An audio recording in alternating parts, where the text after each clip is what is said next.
Muy queridos hermanos, me alegra muchísimo continuar con ustedes nuestras charlas sobre el Catecismo Católico y de manera especial lo que estamos haciendo ya desde hace varias semanas, que es comentar el credo, los 12 artículos de nuestra fe. Cada artículo es de una riqueza extraordinaria. Estamos y continuamos todavía hoy con el artículo 9 del credo. Creo en la Santa Iglesia Católica. Luego habíamos visto cómo es un misterio en el plan de Dios, que iglesia es convocados, pueblo de Dios, asamblea de Dios, que tiene muchas figuras en la Biblia, que es rebaño, que es familia, que es como el cuerpo místico de Cristo, que es como el árbol, la vid y los sarmientos. Hoy vamos a comentar algo muy importante, y es que es una, que es santa y que es católica. ¿Por qué decimos que la iglesia es una? Esa unidad es de suma importancia, porque Cristo es uno y Dios es uno. Dios Padre, Dios Hijo y Dios Espíritu Santo es uno, con 3 personas distintas. La iglesia, los convocados, cuerpo de Cristo es uno. Cuerpo de Cristo no está dividido, pero compuesto por miembros muy diversos, como el cuerpo humano, que tiene brazos, tiene pies, tiene todos sus órganos y es uno. Y ciertamente el pie no se parece a la mano, pero pertenecen al mismo cuerpo y tienen esa unidad en Cristo. Por eso, la unidad de la iglesia la tenemos que tratar de entender de algo fundamental. De hecho, en esta una y única iglesia de Dios aparecieron ya desde los primeros tiempos algunas divisiones, digamos, algunos que se quisieron separar de ella, pero se llaman entonces separados o hermanos que dejaron la iglesia. Luego vinieron en siglos posteriores algunas divisiones y algunos han roto esa unidad y se separan. Por eso desde la iglesia los llamamos hermanos separados, o también aquellos que no están en perfecta comunión con la iglesia de Cristo. Pero tales rupturas y tales separaciones, digamos, lesionan la unidad del cuerpo de Cristo, que es distinto a la herejía. Una herejía o apostasía ya es de otra dimensión más grave, es un grave pecado, la herejía, la apostasía. Pero aquellos que por algún motivo no han aceptado la unidad total de la iglesia, están separados de ella. Los que nacen hoy en las comunidades surgidas en tales grupos separados y son instruidos en la fe de Cristo, no pueden ser acusados del pecado de la separación de la Iglesia Católica, porque ellos no tienen la responsabilidad, pero son hermanos separados. También en esas iglesias separadas o en esos grupos separados, el Señor tiene sus caminos para conducirlos un día a la unidad. Y este es el deseo de la Iglesia de Cristo, muy definido y muy claramente expuesto en el Concilio Vaticano II, ya hace 50 años, y donde todos los papas y toda la Iglesia trabaja por buscar esa comunión perfecta. Es decir, tenemos que caminar hacia la unidad, aquella unidad que Cristo concedió desde el principio a la iglesia. Creemos que subsiste indefectiblemente en la Iglesia Católica y esperamos que crezca hasta la consumación de los tiempos. Cristo da permanentemente a su iglesia el don de la unidad y en la iglesia lo vivimos en esa comunión en ese respeto y en esa obediencia en cada diócesis al que es cabeza de la diócesis y sucesor de los apóstoles, el obispo. Y todos los obispos a la vez en comunión y obediencia a Pedro, al sucesor de Pedro, al Papa. Por eso, para asegurar esa unidad que quiere Cristo, es necesaria la obediencia, el conocimiento, para poder responder adecuadamente a lo largo de los tiempos. Hay entonces esa obediencia y esa comunión en la fe, en los sacramentos y en la doctrina de la Iglesia. Por eso la Iglesia es una, porque es uno el cuerpo de Cristo. Este tema hay que profundizarlo más todavía. Yo los invito a leer del número 800 al 822 del Catecismo Católico. Otra nota de la Iglesia es que es santa. Es una, santa, católica y apostólica. ¿Por qué decimos que la Iglesia es santa? La fe confiesa que la Iglesia no puede dejar de ser santa. ¿Por qué? Porque Cristo, el Hijo de Dios, a quien con el Padre y con el Espíritu Santo se proclama Él solo santo. Santo, santo es el Señor. Amó a su Iglesia como a su esposa. Él se entregó por ella para santificarla.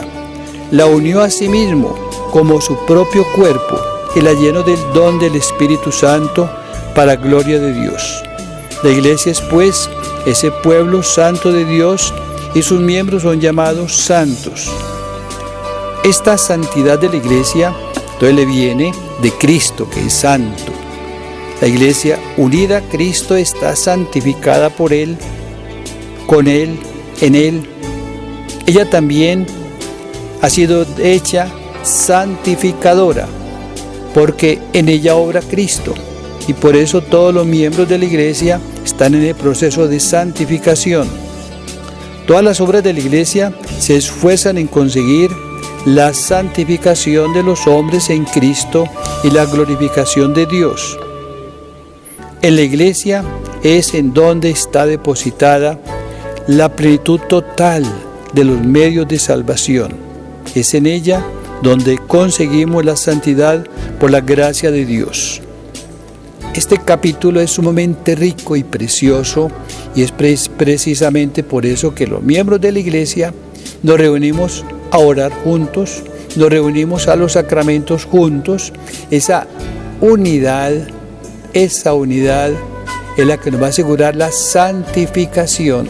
Es el Señor quien nos santifica en su Iglesia, en ella. Yo no puedo beneficiarme de la salud del cuerpo si estoy separado del cuerpo.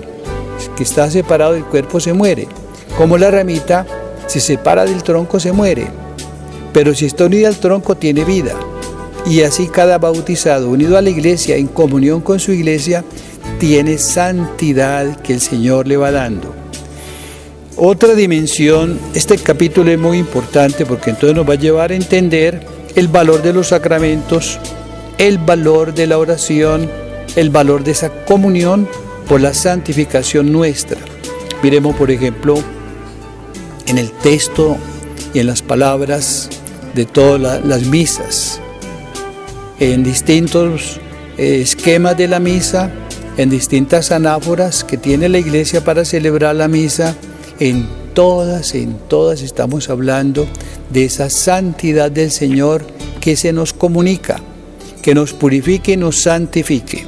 La tercera nota es que es católica. La palabra católica significa universal. Esto es bien importante que no descuidemos esa característica de nuestra Iglesia, que es católica, es decir, universal. ¿Por qué? Porque el plan de Dios es universal, y por eso Cristo manda a la Iglesia al mundo entero a llevar la santificación, a llevar la palabra, a congregar ese cuerpo de Cristo que se va alimentando con los distintos miembros y es universal.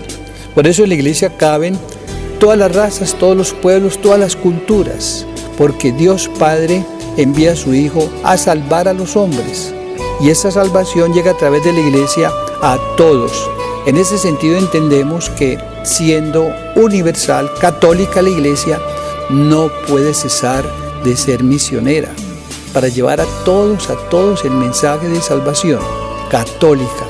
Cuando dice yo pertenezco a la Iglesia que es una santa y universal, ha dicho bien, pero decimos es una santa católica, la palabra que ha quedado consagrada para mostrar la universalidad de salvación del plan de Dios.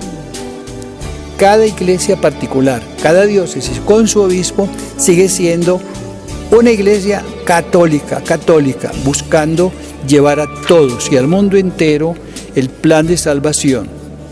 También decimos que la iglesia es apostólica. ¿Por qué? Porque se fundamenta en las columnas sólidas de los apóstoles, y es a los apóstoles a quienes Cristo manda y ordena ir al mundo entero. En ese sentido, vale y se puede decir y se debe decir, nuestra iglesia es apostólica. Miremos cómo la iglesia ha declarado siempre que los obispos son los sucesores de los apóstoles, de tal manera que en una comunidad diocesana donde hay unidad con el obispo, se puede decir que la iglesia es bien católica, vive la unidad, vive la comunión, vive la obediencia, vive ese pastoreo de un sucesor de los apóstoles. Esto daría pie para que pudiéramos ver cómo Cristo a los apóstoles los dota de su poder en nombre del Señor. Recordemos cómo cuando los envía a predicar en nombre del Señor, los apóstoles anunciaban la buena noticia. En nombre del Señor curaban, en nombre del Señor hasta los demonios tenían que obedecer. Qué bueno entonces que entendamos, nuestra iglesia es una, porque uno es Cristo, no está dividido y no podemos romper esa unidad con Cristo.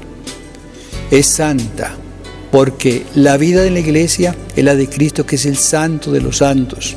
Y en la vida de la iglesia transcurre la fuerza del Padre, del Hijo y del Espíritu Santo. Es católica, porque a ella el Señor le da el encargo de ir al mundo entero, a todos. Y es apostólica, porque el fundamento son las columnas de los apóstoles. Yo quiero pues invitarlos para que continuemos meditando, estudiando y comentando esta enseñanza tan rica de nuestra iglesia, que es una santa, católica y apostólica. El Señor pues los bendiga y los capacite para que se llenen cada vez de más amor a la iglesia. Mientras más se conoce, más se ama. No se ama lo que no se conoce.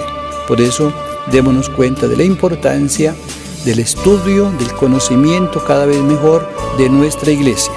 Señor pues los bendiga y en la iglesia todos permanezcamos muy unidos, como apóstoles, misioneros, como orantes, como participantes en la Eucaristía, en los sacramentos.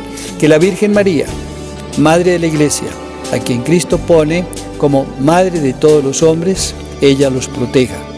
Y seguimos pidiendo a la Virgen María, intercesora poderosa, que nos libere pronto de esta pandemia del coronavirus. Dios los bendiga, en nombre del Padre, del Hijo y del Espíritu Santo. Amén.